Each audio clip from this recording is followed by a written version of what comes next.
નમસ્કાર દર્શક મિત્રો, હું દિવ્યાંશી લાઈવ ભરૂચ ન્યૂઝમાં તમારું હાર્દિક સ્વાગત કરું છું. નિહાળી આજના સમાચાર. અંકલેશ્વર ઉદ્યોગ મંડળની ચૂંટણીમાં વિકાસ પેનલનો ફરી દબદબો યથાવત જોવા મળ્યો હતો. 10માંથી 8 બેઠકો પર ભવ્ય જીત મેળવી હતી. અંકલેશ્વર ઉદ્યોગ મંડળની યોજાયેલી ચૂંટણીમાં મોડી રાત્રે પરિણામો જાહેર થયા હતા, જેમાં વિકાસ પેનલો દબદબો થતાવટ રહ્યો હતો. ચૂંટણીમાં વિકાસ પેનલના 8 જ્યારે સહયોગ પેનલના 2 સભ્યો વિજેતા બન્યા છે. એશિયાની સૌથી મોટી ઔદ્યોગિક વસાહતના સુકાન માટે યોજાયેલી અંકલેશ્વર ઉદ્યોગ મંડળની ચૂંટણીમાં સત્તાધારી વિકાસ પેનલે ફરી એકવાર પોતાની મજબૂત પકડ સાબિત કરી છે. 10 બેઠકો માટે યોજાયેલી ચૂંટણીમાં વિકાસ પેનલના 8 ઉમેદવારો વિજેતા બન્યા છે, જ્યારે સહયોગ પેનલના 2 ઉમેદવારો જીત મેળવી છે. ગત રોજ યોજાયેલી ચૂંટણીમાં ઉદ્યોગકારોએ ઉત્સાહપૂર્વક મતદાન કર્યો હતો અને કુલ 90.48% જેટલું મતદાન નોંધાયું હતું. મતગણતરી પૂર્ણ થયા બાદ મોડી રાત્રે પરિણામો જાહેર કરવામાં આવ્યા હતા. આ પરિણામ સાથે હવે 30 સભ્યોની મેનેજિંગ કમિટીમાં વિકાસ પેનલના 21 સભ્યો થયા છે, જેના કારણે આગામી કાર્યકાળ દરમિયાન મંડળના વહીવટ અને વિકાસ કાર્યોમાં વિકાસ પેનલનું પ્રભુત્વ થતાવટ રહેશે. પરિણામ જાહેર થતાં જ વિકાસ પેનલના સમર્થકોમાં ખુશીની લાગણી જોવા મળી હતી. મોડી રાત્રે ઢોલ નગારા સાથે વિજય ઉત્સવ ઉજવવામાં આવ્યો હતો અને કાર્યકરો તેમજ સમર્થકોએ એકબીજાને શુભેચ્છાઓ પાઠવી હતી. વિજય બાદ વિકાસ પેનલના આગેવાનોએ જણાવ્યું હતું કે તેઓ ઉદ્યોગકારોના હિતોના પ્રાથમિકતા આપીને અંકલેશ્વર ઔદ્યોગિક વસાહતને વધુ સુવિધાસભર અને આધુનિક બનાવવામાં પ્રયાસો કરશે. સાથે જ અંકલેશ્વર દેશની શ્રેષ્ઠ અને મોડેલ ઔદ્યોગિક એસ્ટેટ તરીકે વિકાસવાનો સંકલ્પ પણ વ્યક્ત કર્યો હતો. અંકલેશ્વર ઇન્ડસ્ટ્રીઝ એસોસિએશનની મેનેજિંગ કમિટીના 10 ઉમેદવાર માટેની ચૂંટણી યોજાઈ, જેમાં એક ઉમેદવાર કોર્પોરેટ કેટેગરી, એક ઉમેદવાર રિઝર્વ કેટેગરી અને 8 ઉમેદવાર જનરલ કેટેગરી, એમ કુલ 10 ઉમેદવાર વિજેતા ઘોષિત કર્યા છે. હમણાં જ 10માં 2 પેનલ વચ્ચેની રસાકસી ભરી ચૂંટણી હતી. વિકાસ પેનલના 8 સભ્યો વિજેતા જાહેર થાય છે અને સહયોગ પેનલના 2 સભ્યો વિજેતા જાહેર થાય છે. તો આ સંપૂર્ણ મતદાનની પ્રક્રિયા, કાઉન્ટિંગની પ્રક્રિયા બધું જ ખેલદિલીપૂર્વક બધાની ખૂબ સહાનુભૂતિ પ્રાપ્ત થઈ અને શાંતિમય વાતાવરણમાં આ કાર્ય સંપન્ન થયું. સર્વે ઉદ્યોગકાર મિત્રોનો ખૂબ ખૂબ આભાર. અસ્તુ. ભારત માતા કી જય. વંદે માતરમ. નમસ્કાર. મારા અંકલેશ્વર જીઆઈડીસી વિસ્તારના સૌ ઉદ્યોગકાર મિત્રો, આજ રોજ 2026-27ની જે આપણી અંકલેશ્વર ઇન્ડસ્ટ્રીઝ એસોસિએશનની પ્રણાલી પ્રમાણે જે ઇલેક્શન હતું, એક રિઝર્વ કેટેગરી, એક કોર્પોરેટ કેટેગરી અને 8 જનરલ કેટેગરી, એમાં વિકાસ પેનલને 8 સીટ મળેલ છે. તે બદલ અમે સૌ ઉદ્યોગકારોનો ખૂબ ખૂબ આભાર માનીએ છીએ અને સાથે સાથે જે સૌ અમને કાર્યકરો અને પાયાના કાર્યકરોએ સપોર્ટ આપ્યો છે અને જે ઉદ્યોગકારોએ વિશ્વાસ મૂક્યો છે, એની પર ચોક્કસ અમે ધ્યાન આપીશું અને આવનાર દિવસોમાં અંકલેશ્વર જીઆઈડીસી એસ્ટેટને ક્રિટિકલમાંથી ડેફિનેટલી કાઢવાના અમારા પ્રયત્ન રહેશે અને અચૂક આપણે એમાં સફળતા મેળવીશું, જેમાં આપ સૌનો સહકાર અમને અવિરત પ્રમાણે મળતો રહેશે. સાથે સાથે આવનાર વર્ષોમાં આપણે એક અંકલેશ્વરને મોડલ એસ્ટેટ બનાવીશું, એ અમારી પહેલી પ્રાથમિકતા રહેશે. અસ્તુ. ભારત માતા કી જય. અંકલેશ્વરમાં જીઆઈડીસીમાં વરસાદી પાણીની આડમાં ઉદ્યોગો દ્વારા કેમિકલયુક્ત પાણી છોડતા અમરાવતી ખાડીમાં પહોંચતા જીપીસીબીની કામગીરી સામે ગંભીર સવાલો ઊભા થાય છે. અંકલેશ્વરમાં ચોમાસાના પ્રથમ વરસાદમાં જ ધોધમાર વરસાદે ફરી એક વખત અંકલેશ્વર ઔદ્યોગિક પ્રદૂષણની ગંભીર હકીકત સામે આવી છે. વરસાદનો લાભ લઈને કેટલાક પ્રદૂષણ ફેલાવતા ઉદ્યોગોએ વરસાદી કાંસોમાં કથિત રીતે કેમિકલયુક્ત પાણી છોડી દીધું હોવાનું સામે આવ્યું છે. આ કેમિકલયુક્ત પાણી સી પમ્પિંગ સ્ટેશન સુધી પહોંચતા ચેમ્બર ઓવરફ્લો થઈ હતી અને ચેમ્બર ઓવરફ્લો થયા બાદ પીળા રંગનું તેમજ ભારે દુર્ગંધ મારતું પાણી અમરાવતી ખાડીમાં વહી રહ્યું છે. સ્થાનિકોનો આક્ષેપ છે કે આ જ પાણી આગળ જઈને નર્મદા નદીમાં ભળી રહ્યું છે, જેના કારણે જળચર જીવો અને સમગ્ર જળ પર્યાવરણ સામે ગંભીર જોખમ ઊભું થયું છે. સ્થાનિકોમાં રોષ છે કે દર વર્ષે ચોમાસાની ઋતુમાં આ જ હાલત હોય છે. આ વર્ષે પણ ચોમાસામાં સી પમ્પિંગ સ્ટેશન ઓવરફ્લોની ઘટના સામે આવી છે, છતાં કાયમી ઉકેલ લાવવામાં તંત્ર નિષ્ફળ ગયું હોય તેવું લોકો માની રહ્યા છે. આ સમગ્ર ઘટનાને લઈને ગુજરાત પ્રદૂષણ નિયંત્રણ બોર્ડની કામગીરી સામે પણ ગંભીર સવાલો ઊભા થઈ રહ્યા છે. સ્થાનિકોનું કહેવું છે કે મોનિટરિંગ ટીમની કામગીરી પર શંકાઓ ઊભી થઈ રહી છે અને જવાબદાર અધિકારીઓ આરામદાયક એસીવાળી ચેમ્બરમાં બેસી રહ્યા છે, જ્યારે અધિકારીઓ અસરકારક દેખરેખ રાખવામાં નિષ્ફળ ગયા હોય તેવું લાગી રહ્યું છે. રસપ્રદ બાબત એ છે કે અંકલેશ્વર ઇન્ડસ્ટ્રીયલ એસોસિએશનની ચૂંટણીનું પરિણામ ગત રોજ જાહેર થયું છે, જ્યારે બીજી તરફ પ્રદૂષણ ફેલાવવાના આક્ષેપો ફરી સામે આવ્યા છે. સહયોગ પેનલ હોય કે વિકાસ પેનલ વર્ષોથી ચોમાસા દરમિયાન પ્રદૂષણ અટકાવવામાં અસરકારક પરિણામ જોવા મળ્યું નથી. સ્થાનિકોના જણાવ્યા અનુસાર આ મુદ્દે અગાઉ ગાંધીનગર જીપીસીબી, કેન્દ્રીય પ્રદૂષણ નિયંત્રણ બોર્ડ એટલે કે સીપીસીબી તેમજ અંકલેશ્વર જીપીસીબીની કચેરીમાં અનેક રજૂઆતો અને ફરિયાદો કરવામાં આવી હોવાનું સામે આવ્યું છે. તેમ છતાં પણ કોઈપણ જાતનું કાયમી નિરાકરણ આવ્યું નથી. હવે અંકલેશ્વર ઇન્ડસ્ટ્રીયલ એસોસિએશનમાં વિકાસ પેનલ ફરી સત્તા પર આવી છે, ત્યારે સૌથી મોટો પ્રશ્ન એ છે કે શું નવી ટીમ પ્રદૂષણ ફેલાવતા ઉદ્યોગો સામે કડક કાર્યવાહી કરશે કે નહીં? શું ચોમાસામાં કેમિકલયુક્ત પાણી છોડવાની ફરિયાદો પર અસરકારક નિયંત્રણ આવશે કે નહીં? કે પછી દર વર્ષની જેમ આ વર્ષે પણ પ્રદૂષણનો સિલસિલો યથાવત રહેશે તે જોવું રહ્યું. વરસાદની ઋતુની શરૂઆત થતાની સાથે જ અંકલેશ્વર જીઆઈડીસીની અંદર કેટલાક બેફામ બનેલા ઉદ્યોગપતિઓ દ્વારા પ્રદૂષણની માઝા મૂકી છે. આપને હું દ્રશ્યોમાં બતાવવા માંગી છે, ગઈકાલ રાત્રિના સમયે જે વરસાદ વરસ્યો હતો તેને લઈને અંકલેશ્વર જીઆઈડીસીના કેટલાક ઉદ્યોગપતિઓએ કેમિકલયુક્ત પાણી વરસાદી કાંસોમાં છોડી દીધું હતું અને આ વરસાદી કાંસો મારફતે કેમિકલયુક્ત પાણી અત્યારે સી પમ્પિંગની જે ચેમ્બર છે તેમાંથી ઓવરફ્લો થઈને અમરાવતી જે ખાડી છે તેમાં ભળી રહ્યું છે અને આ અમરાવતી ખાડી મારફતે આ જે પાણી છે તે નર્મદા નદીમાં જાય છે અને નર્મદા નદી અને જે અમરાવતી ખાડી છે તેની અંદર જે જળચર જીવો રહે છે તેઓના જીવના માટે મોટું સંકટ તોડાતું હોય છે.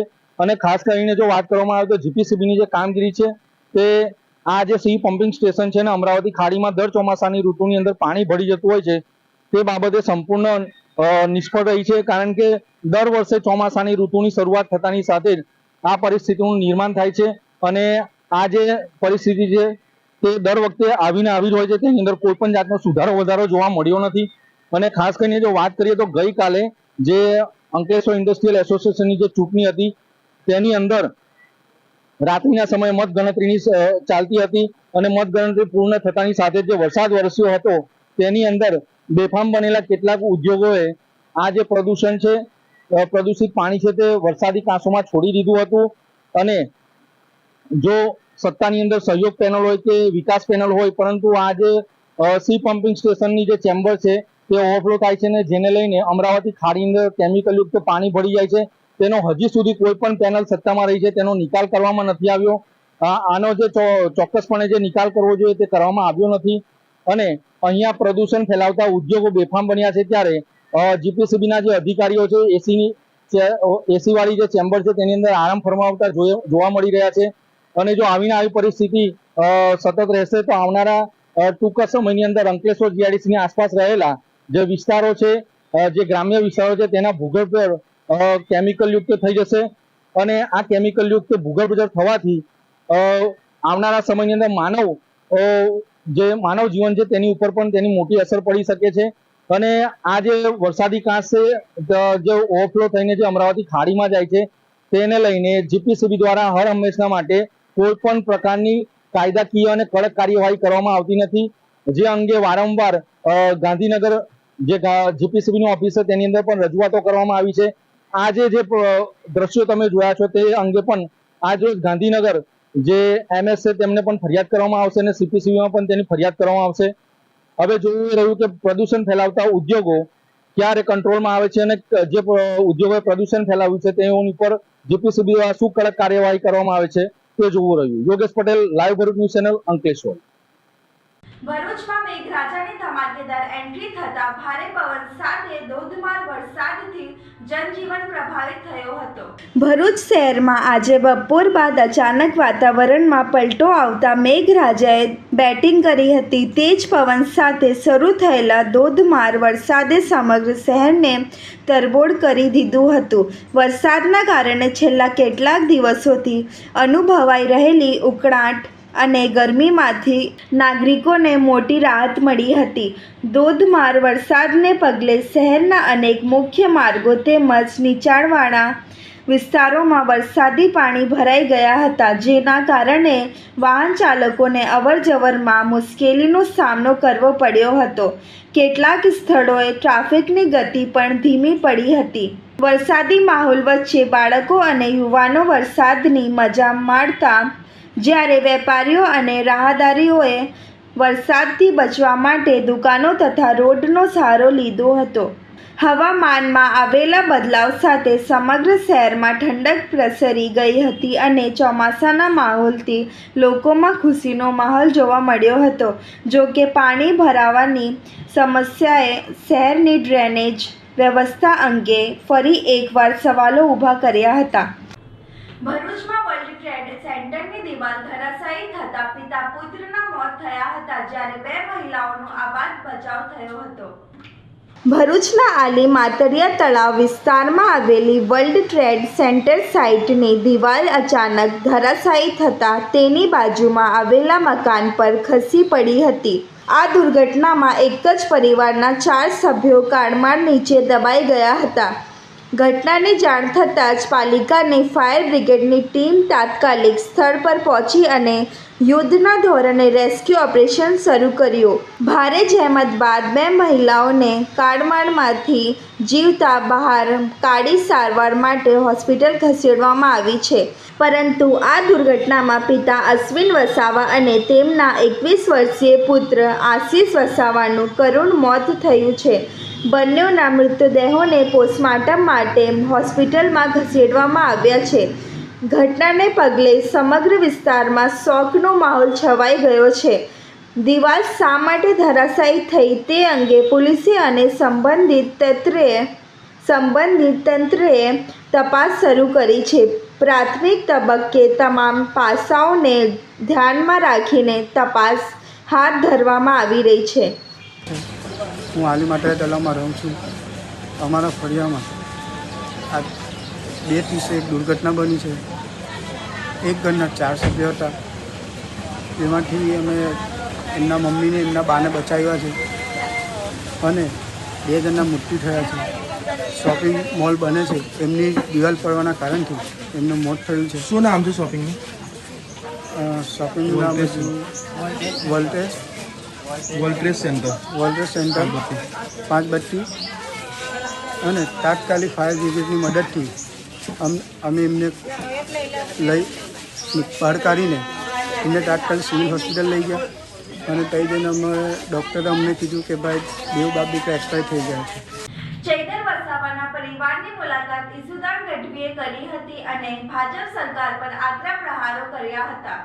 આમ આદમી પાર્ટીના પ્રદેશ પ્રમુખ ઈસુદાન ગઢવી અને પ્રદેશ મહામંત્રી મનોજ સોરઠીએ આજે ધારાસભ્ય ચૈતર વસાવાના પરિવારની મુલાકાત લીધી હતી. મુલાકાત બાદ ઈસુદાન ગઢવીએ જણાવ્યું કે ચૈતરભાઈ અમારા પરિવારના સભ્ય છે, તેથી અમે તેમના પરિવારની મુલાકાત લેવા આવ્યા છીએ.